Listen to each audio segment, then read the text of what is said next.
August 1944. Somewhere in the American Midwest, a train grinds to a halt beside a sun-bleached platform.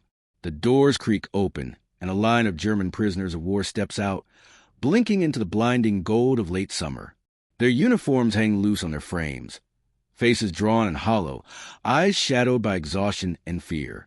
They move slowly, as if unsure the ground beneath them is real. The air is thick with the scent of cut grass and distant barbecue smoke. Cicadas drone in the heat. Somewhere, a dog barks and the laughter of a child drifts across the fields. So ordinary, so achingly out of place for men who have only known the thunder of artillery and the stench of burning cities. The guards, American boys, barely older than the prisoners, stand at a respectful distance. Their rifles are slung casually, not pointed. There is no shouting, no jeering, only a strange, almost awkward silence. The prisoners wait for cruelty, for humiliation, for the violence they have been taught to expect. But none comes. One young man, Johann, hesitates at the edge of the platform. He looks around. Whitewashed houses with tidy porches, women in floral dresses watching from afar, a pickup truck idling with a radio playing a cheerful tune. The world feels impossibly normal, almost staged. He remembers the warnings. Americans will show no mercy. You are animals to them. He remembers the hunger, the cold, the endless nights of waiting for death. But here, the sun is warm on his face. The guard do not sneer. No one spits. The only sound is the wind in the wheat and the distant clatter of dishes from an open kitchen window. Johann's lips part. He turns to the man beside him, his voice barely more than a whisper, trembling with disbelief and something dangerously close to hope. "Are we in heaven?" he asks in German. The words hang in the air, fragile and absurd. For a moment, time seems to pause. The other men look at him, startled, as if he has spoken a forbidden wish aloud. It is a question born of exhaustion, of terror, of a heart so battered it no longer trusts its own senses. But it is also a question that will echo through every moment that follows. What if the enemy is not what you have been taught to fear? What if, in the unlikeliest of places, you find not hatred, but a glimpse of grace? The journey for these men has only just begun. To understand the astonishment of that first day in America, we must return to the final, unraveling months of the war in Europe, a world collapsing in fire and confusion, where the line between soldier and victim blurred with every passing hour. It is late spring 1944. The German front is buckling under the relentless pressure of Allied forces. In the fields of Normandy, the air is thick with the roar of engines and the acrid tang of cordite. Johann, barely out of boyhood, crouches in a muddy foxhole, clutching his rifle with numb fingers. He is a farm boy from Bavaria, drafted into a war he never understood, his dreams of home now distant and fragile as the morning mist. Around him, the world is chaos. Shells burst in the hedgerows, sending showers of earth and shrapnel skyward. The ground trembles with the thunder of tanks. Orders are shouted. Lost in the din, men stumble through the smoke, faces streaked with mud and terror. Some pray, some curse, some simply stare hollow-eyed at the horizon. Dieter, a grizzled veteran with a scar running down his cheek, spits into the mud. "It's over," he mutters, voice flat. "We're just meat for the grinder now." He glances at Johann, a flicker of pity in his eyes. "Keep your head down, boy. That's all that matters." Klaus, the quiet one, scribbles in a battered notebook even as shells fall nearby. He writes poetry, fragments of memory, anything to keep his mind from unraveling. He is the son of a schoolteacher, a lover of books, now reduced to a number in a dying army. The order to surrender comes not with a bang, but a whimper. White cloths are tied to rifle barrels. Hands are raised, trembling. The enemy, Americans, faces young and sunburned, approach with wary eyes and fixed bayonets. There is no glory, only exhaustion and the bitter taste of defeat. The prisoners are herded together, stripped of weapons, watches, and dignity. They are counted, recounted, prodded, and marched. The journey begins in confusion and fear, rumors swirling like flies. The Americans will shoot us, starve us, send us to Siberia. No one knows what to believe.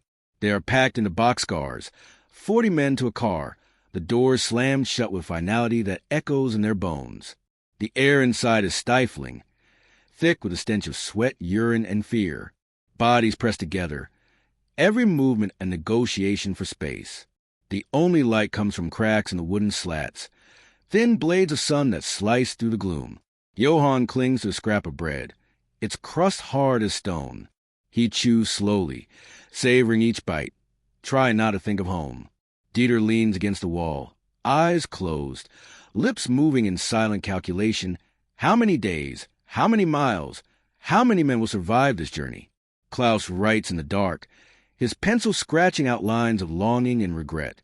The train lurches forward, wheels screaming on the rails. Hours blur into days. The men speak in whispers, trading stories, fears, and rumors. Some claim the Americans are monsters. Others say they are soft, even kind. No one knows for sure. The only certainty is the ache in their bellies and the gnawing dread in their hearts. At night, the boxcar is a tomb. The air grows cold, breath turning to mist. Someone sobs quietly in the corner. Another man prays, his words muffled by the bodies press around him. Johann dreams of his mother's kitchen, the smell of fresh bread, the sound of rain on the roof. He wakes to darkness and the sour reek of unwashed bodies. When the train finally stops, the men are herded onto ships, vast, creaking hulks that smell of salt and rust. The Atlantic crossing is a new ordeal. Endless gray water, the constant pitch and roll, the taste of brine and vomit. The guards are distant, their orders barked in a language most do not understand.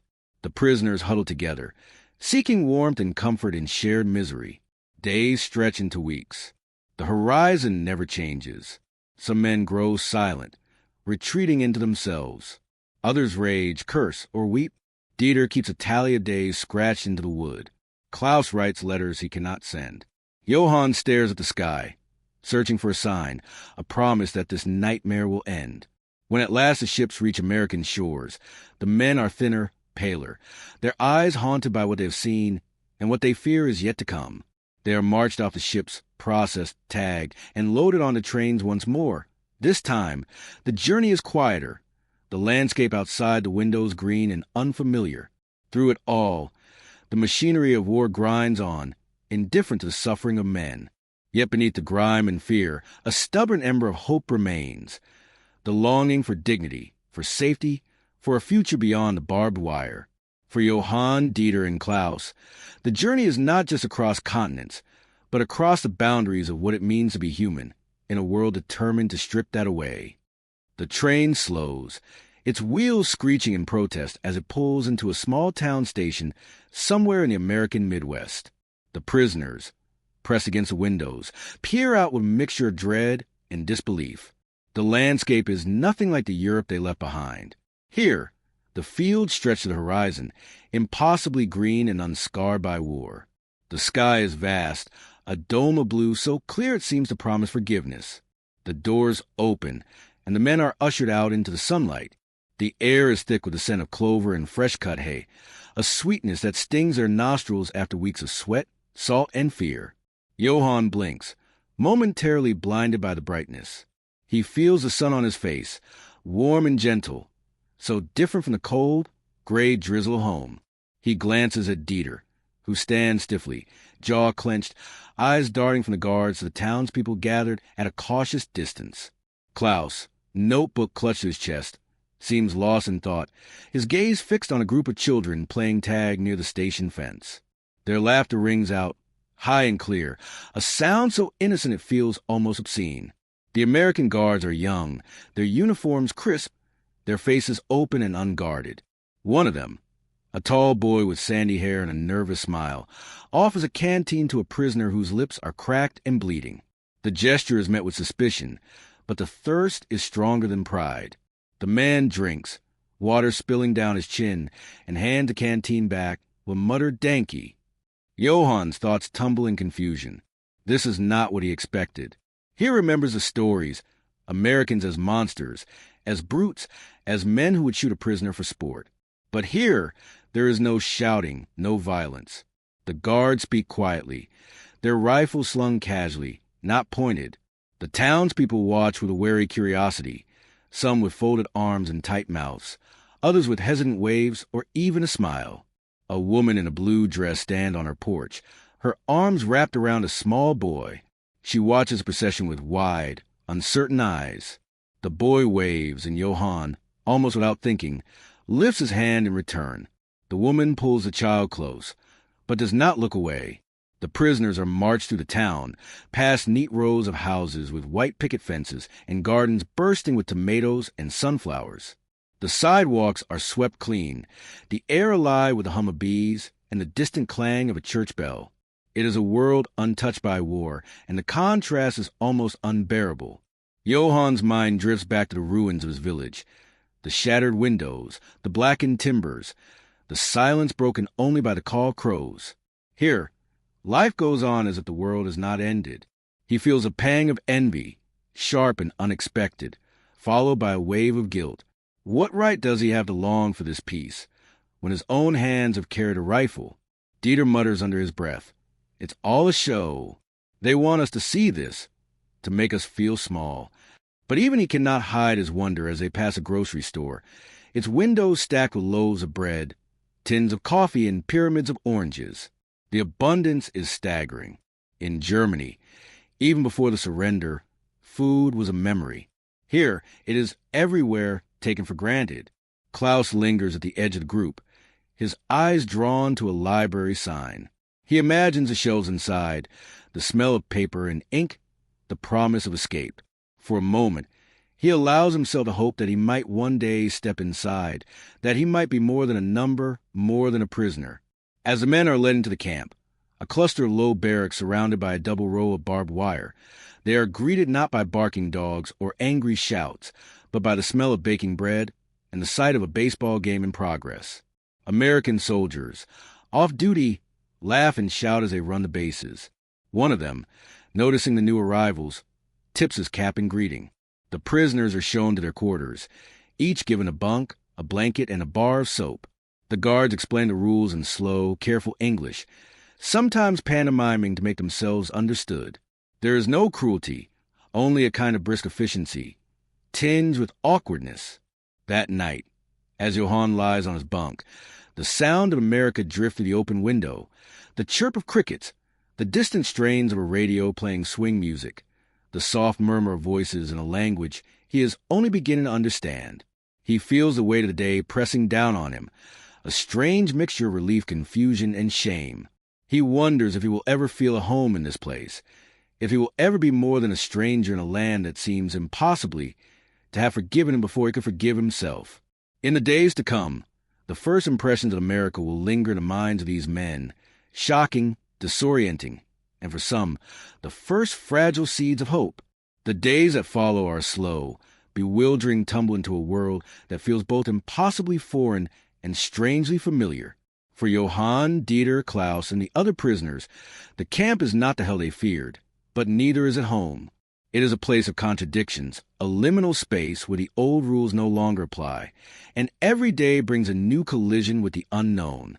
The mornings begin with the clang of a bell and the smell of coffee, real coffee, not the bitter, watery substitute they remember from the barracks in France. In the mess hall, the men line up with tin trays, eyes wide as they survey the bounty before them. Scrambled eggs, bacon, oatmeal, even fresh fruit. Johann hesitates, uncertain, before reaching for a banana. He peels it slowly, savoring the sweet, creamy flesh, the taste so vivid it almost brings tears to his eyes. Dieter, ever the skeptic, grumbles about American excess. "They feed us better than our own officers did," he mutters, eyeing a slab of cornbread with suspicion. But even he cannot hide his pleasure as he bites into a slice of apple pie, the cinnamon and sugar melting on his tongue. The guards, too, are a puzzle. Some are distant, wary, their eyes never leaving the prisoner's hands. Others are almost friendly, offering cigarettes or sharing a joke in broken German. One afternoon, as the men file out for roll call, a young guard named Tom approaches Johann, holding out a glass bottle filled with dark, fizzing liquid. "Try it," Tom says, grinning. "Coca-Cola. It's American." Johann takes the bottle, studying the unfamiliar script on the label. He sips cautiously, then coughs as the bubbles sting his throat. The taste is sharp, sweet, and utterly unlike anything he has known. Tom laughs, clapping him on the back. For a moment, the gulf between them narrows, bridged by a simple act of sharing. Work assignments take the men beyond the wire, into the fields and farms that surround the camp. Under the watchful eyes of armed guards, they pick tomatoes, mend fences, and haul sacks of grain. The labor is hard, but the air is clean, the sun warm on their backs. The farmers, many of them older men or women with husbands at war, regard the prisoners with a mixture of suspicion and gratitude. Some refuse to speak, handing out tools with tight-lipped efficiency. Others, like Mrs. Harper, a widow with a sharp tongue and a soft heart, offer lemonade and cookies at the end of the day. One afternoon, as Johann kneels in the dirt, a little girl with braids and a missing front tooth approaches, clutching a battered doll. She stares at him, unafraid, then holds out a wildflower. "For you," she says, her voice shy but clear. Johann accepts the flower, his hands trembling. He cannot remember the last time someone offered him a gift with no strings attached. Klaus, meanwhile, finds solace in the camp library, a small, sunlit room lined with shelves of English and German books. He spends hours lost in stories, his mind wandering far from the barbed wire and the memories that haunt his dreams. One day, the librarian, a middle-aged woman with kind eyes, offers him a copy of Walt Whitman's Leaves of Grass. She points to a passage, her finger tracing the words, "I am large, I contain multitudes." Klaus copies a line into his notebook, pondering its meaning. The culture shock is not always gentle. There are moments of humiliation, when a guard laughs a mispronounced word, or when a farmer spits at their feet, muttering kraut under his breath. There are arguments, misunderstandings, and the ever-present ache of homesickness. At night, the men gather in small groups, speaking softly of home, of mothers and sweethearts, of the lives they left behind. Dieter, restless and angry, rails against the absurdity of it all. "They treat us like children," he says, voice tight with resentment. "As if we are not men, as if we have not seen death." But even he cannot deny the small kindnesses, the extra slice of bread, the guard who looks the other way when he pockets an apple, the farmer who thanks him for a job well done. The presence of women in public life is another shock.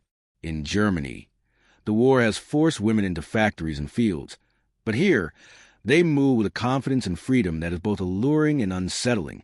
Johann watches as Mrs. Harper negotiates the price of eggs with a local merchant, her voice firm, her laughter ringing out across the market. He wonders what his mother would make of such a world. Conversations about democracy, freedom, and the future are common in the evenings, as the men sit beneath the stars, their voices low. Klaus, ever the philosopher, asks Tom about the American system, how a country can be so rich, so free, and yet still at war.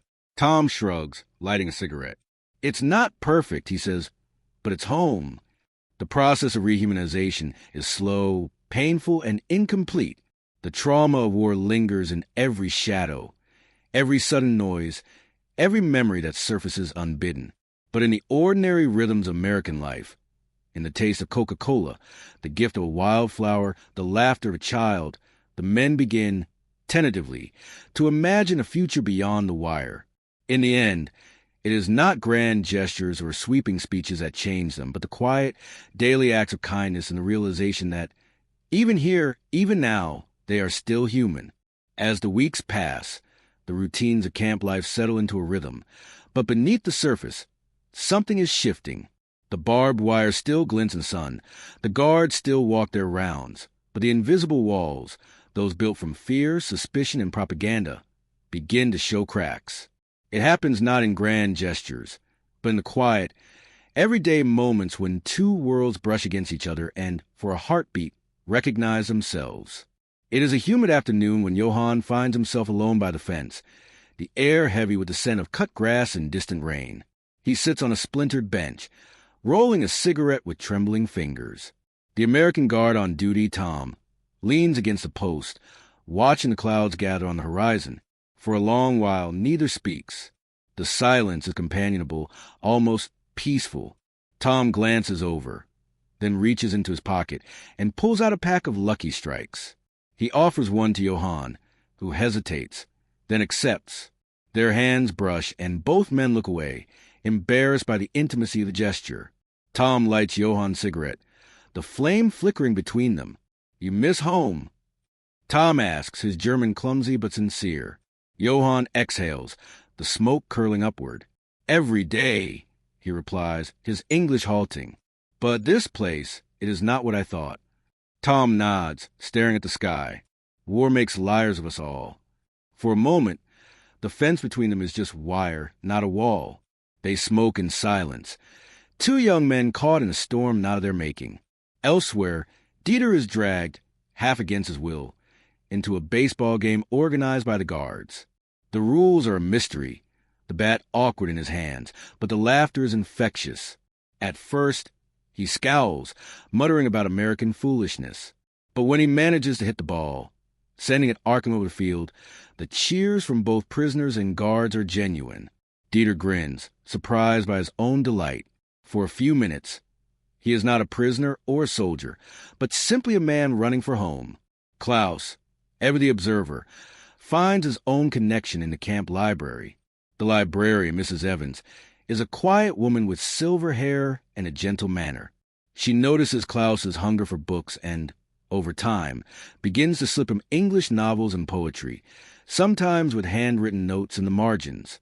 Their conversations are cautious at first, conducted in whispers and glances, but soon they blossom into a secret correspondence, letters tucked between pages. Thoughts share across the gulf of language and experience. One afternoon, Mrs. Evans writes, "I hope you find peace here, even if only in words." Klaus copies a line into his notebook, his heart aching with gratitude and longing. These small acts of connection are not without risk. The prisoners know that too much friendliness can draw suspicion from both sides. Some guards are less forgiving, their eyes hard, their words sharp. Some townspeople still cross the street to avoid the men in gray uniforms, their faces tight, with old wounds and fresh anger. Yet, the barriers continue to erode. One evening, as the sun sets in a blaze of orange and purple, Johann helps Mrs. Harper carry baskets of tomatoes from the field. She is wary at first, her hands rough and strong, her words clipped. But as they work side by side, she softens, telling him about her son fighting in France, about the loneliness that fills her house at night. Johann listens, nodding, offering what comfort he can. When they finish, Mrs. Harper presses a warm biscuit into his hand. "You remind me of him," she says quietly, "just a boy far from home." In the barracks, the men talk late into the night, sharing stories and secrets. The laughter is softer now, tinged with hope and fear. Dieter confides in Johann, his voice low. "I never thought I'd see the day when an American would call me friend. Maybe the world is not as simple as they told us. But not all moments are easy. There are arguments, flare-ups of anger and shame. Some prisoners refuse to participate, clinging to old hatreds. Some guards, too, cannot let go of their suspicion. The past is never far away, its shadow stretching long across the camp. Still, the small acts of defiance, of kindness, of understanding accumulate. A guard looks the other way as a prisoner pockets an extra apple. A farmer thanks a POW for his hard work. A child waves through the fence, and a soldier waves back. In these moments, the men begin to question the stories they've been told, the stories of enemies and monsters, of us in them. They begin to see, in the faces around them, reflections of their own longing, their own fear, their own hope for something better. The journey is far from over. The war still rages across the ocean, and the future is uncertain. But in the quiet spaces between duty and defiance, between suspicion and trust, the seeds of redemption are sown. And for the first time, the possibility of forgiveness, of themselves, of each other, feels real. Summer deepens, and with it, the rhythms of the camp and the town begin to intertwine. The war, though ever present in the headlines and telegrams, feels distant on this particular Saturday, when the town of Willow Creek prepares for its annual picnic, a tradition older than memory, meant to celebrate the harvest, the community, and the stubborn hope that life will go on. For the first time, the prisoners are invited. The decision is controversial. Some townspeople grumble, their faces tight with suspicion and old grief. Others, led by the pastor and a handful of farmers who have come to rely on POW labor, argue that kindness is not weakness and that the world must begin to heal somewhere. The morning dawns bright and clear, the sky a flawless blue. The air is alive with the scent of cut grass and the promise of something new. The prisoners, nervous and uncertain, are marching to camp in small groups, their uniforms exchanged for plain work shirts and trousers.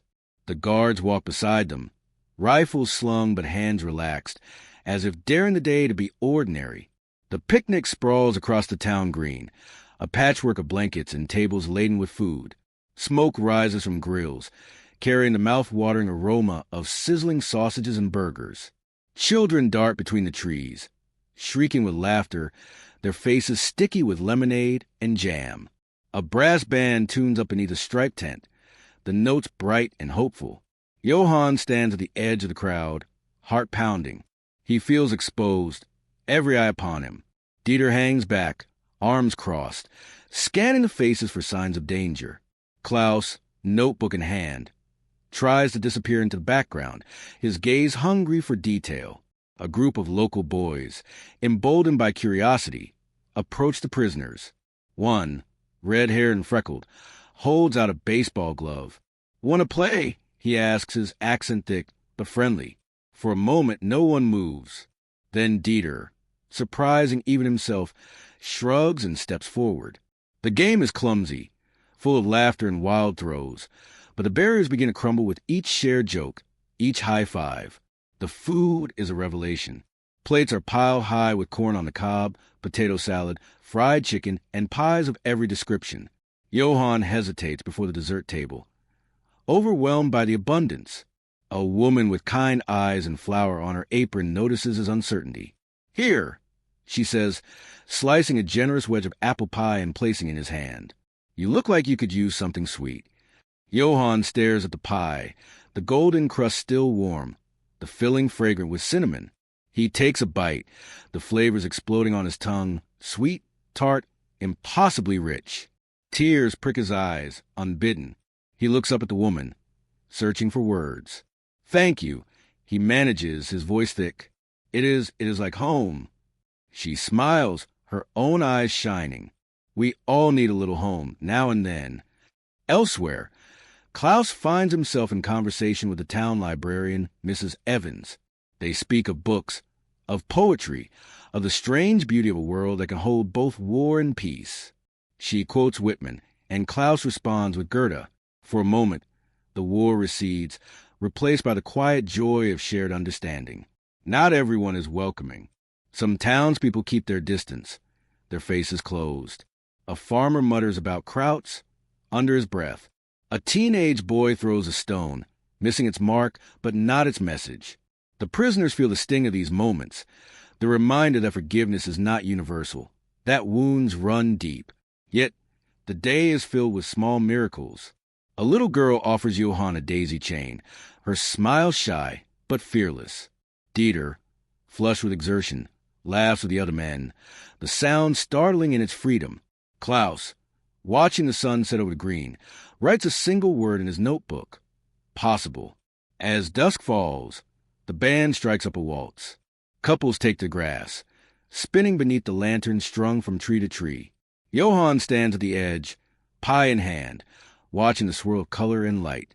The woman who gave him the pie returns, her voice gentle. "Would you like another piece?"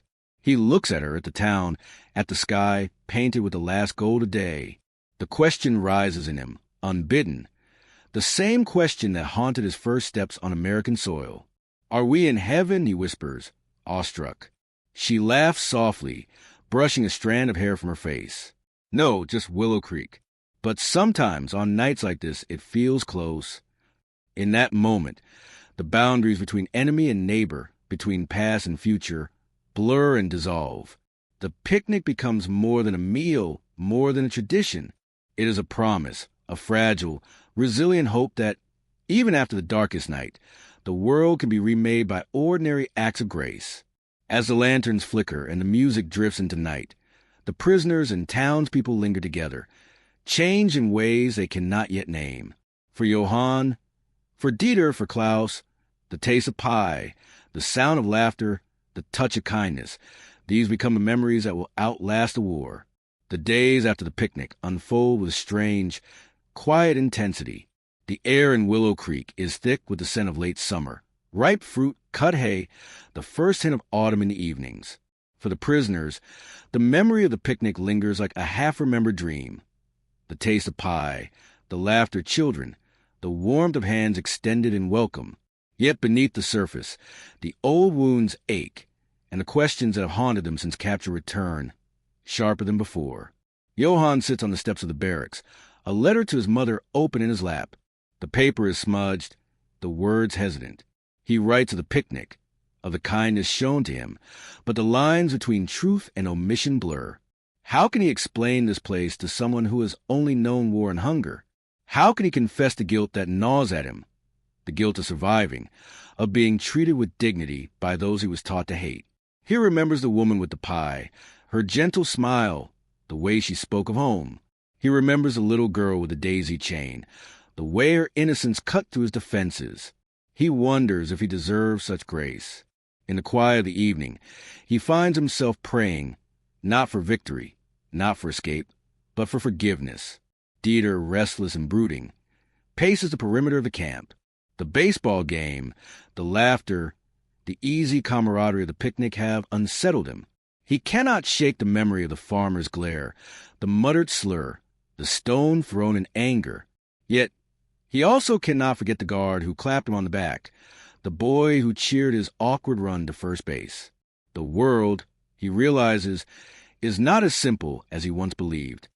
One afternoon, Dieter approaches Tom, the young guard who shared cigarettes with Johann.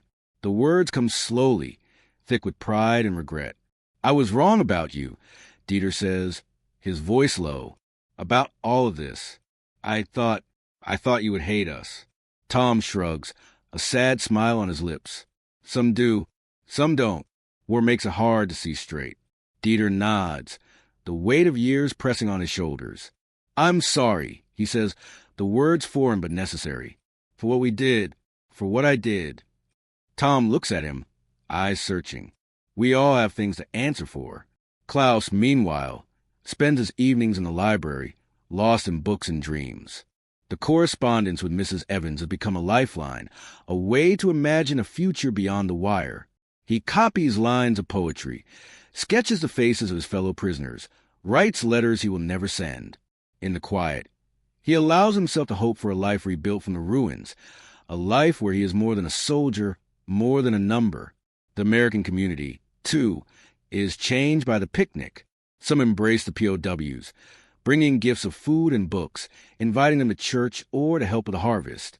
Others remain wary, their wounds too fresh, their losses too great. The town is divided, but the lines are no longer as clear. Johann volunteers to help a local farmer, Mr. Harper, repair a broken fence. The work is hard, the sun relentless, but the silence between them is companionable. At the end of the day, Mr. Harper offers Johann a glass of cold lemonade. They sit together on the porch, watching the shadows lengthen. "My son is still over there," Mr. Harper says quietly. "Fighting men like you." Johann nods, the words heavy. "I hope he comes home." "So do I," Mr. Harper replies. "So do I."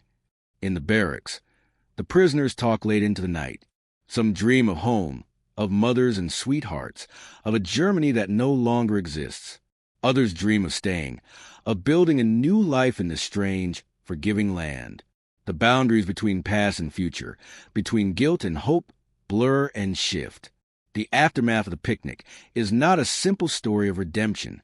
The scars of war run deep, and forgiveness is a slow, uncertain process. But in the quiet moments, over a shared meal, a mended fence, a whispered apology, the seeds of change take root. The men begin to imagine a life beyond the boundaries of war, a life shaped not by hatred, but by the fragile, enduring power of empathy. And in that imagining, the first true steps toward healing are taken. As the days shorten and the first leaves begin to turn, a new ritual takes hold in the camp. Each Sunday, after the midday meal, the prisoners are given paper envelopes and precious pencils. They gather in small groups beneath the shade of the sycamores, or alone on their bunks, and write home. The act is both a comfort and a torment, a bridge to the world they left behind, and a reminder of all that has been lost. The air is thick with the scent of autumn, dry grass, wood smoke, the faint tang of apples ripening in the orchards beyond the wire. The men write slowly, carefully, the words come in fits and starts. Each letter is a negotiation between truth and hope, between what could be said and what must be left unsaid. Johann sits at a rough wooden table, his hands trembling as he begins his letter. The paper is thin, the pencil worn to a nub. He writes to his mother, describing the camp, the food, the work in the fields. He tells her of the picnic, of the kindness shown by strangers, of the pie that tasted like home. He tries to explain the confusion that fills him, the gratitude, the guilt, the longing for a world that no longer exists. Dearest Mama, I do not know how to tell you what it is like here. It is not what we were told. The Americans are not monsters. They are people, some kind, some not, but all human. I have eaten better here than I did in the army. I have seen children laugh, and I have remembered what it is to hope. I do not know if I deserve this, but I am grateful. I pray you are safe. I pray for peace. Your loving son, Johann. He pauses, staring at the page, the ache of longing almost too much to bear. He wonders if she will believe him, if she will forgive him for surviving, for finding moments of happiness in captivity. Dieter's letter is shorter, more guarded. He writes to his brother, a soldier still fighting on the Eastern Front. His words are blunt, edged with skepticism. Fritz, I am alive. The camp is not what I expected. The food is good. The guards are not cruel. Sometimes I play baseball with them. It is strange. I do not know what to make of it. I think of home every day. He does not mention the nightmares, the shame, the moments when he almost forgets he is a prisoner. He does not say that he has begun to question everything he once believed. Klaus, ever the philosopher, writes to his father, a schoolteacher in Leipzig. His letter is a meditation on freedom, on dignity, on the strange beauty of his captivity. Vater, I have learned that freedom is not only the absence of walls. Here, behind the wire, I have found a kind of freedom in books, in conversation, in the kindness of strangers. I have learned that dignity can survive even in the most unlikely places. I do not know what the future holds, but I am changed. I hope you are well. I hope we will see each other again. Your son, Klaus. The letters are collected, censored, and sent across the ocean. Weeks later, replies trickle back, some filled with relief, others with disbelief or anger. Johann's mother writes of rationing, of bombings, of neighbors lost. She cannot understand how her son can speak of kindness, of hope in the land of the enemy. Dieter's brother writes only a single line, survive. That is all that matters. Klaus's father sends a poem, its lines heavy with longing and regret. The act of writing becomes a lifeline, a way to make sense of the bewildering reality of their lives. The men share their letters, reading aloud by candlelight, their voices trembling with emotion. They argue over the meaning of freedom, of home, of what it means to be a man in a world turned upside down. One evening, as the sun sets in a blaze of gold, Johann sits with Tom, the American guard, beneath the sycamores. They talk of families, of dreams, of the future. Do you think we'll ever go home? Johann asks, his voice barely more than a whisper. Tom shrugs, staring at the sky. I hope so. But maybe home is something we carry with us, wherever we go. Johann nods, the words settling in his heart like a blessing. In the barracks, Klaus copies a line from Whitman into his notebook. I am larger, better than I thought. I did not know I held so much goodness. He wonders if it is true, if the war has not destroyed everything, if there is still something worth saving inside himself. The letters home are more than messages. They are confessions, prayers, act of faith. They are the means by which the men reclaim their humanity, their dignity, their hope. In the act of writing, they confront the limits of language, the pain of separation, and the possibility of reconciliation. And in that act, they discover that freedom is not a place, but a state of being, a fragile, precious thing, born of memory, of longing, of the enduring bonds of family and love. Decades have passed. Decades have passed. The world has changed, and the fields of Willow Creek have long since yielded their harvest to new generations. The old camp is gone, its barracks replaced by wildflowers and the slow, patient work of time. Yet, for those who lived through those strange, suspended years, the memories remain vivid as sunlight, sharp as the scent of cut grass on a summer morning. Archival footage flickers. Gray-haired men, their faces lined with age and memory, gather in a small town hall.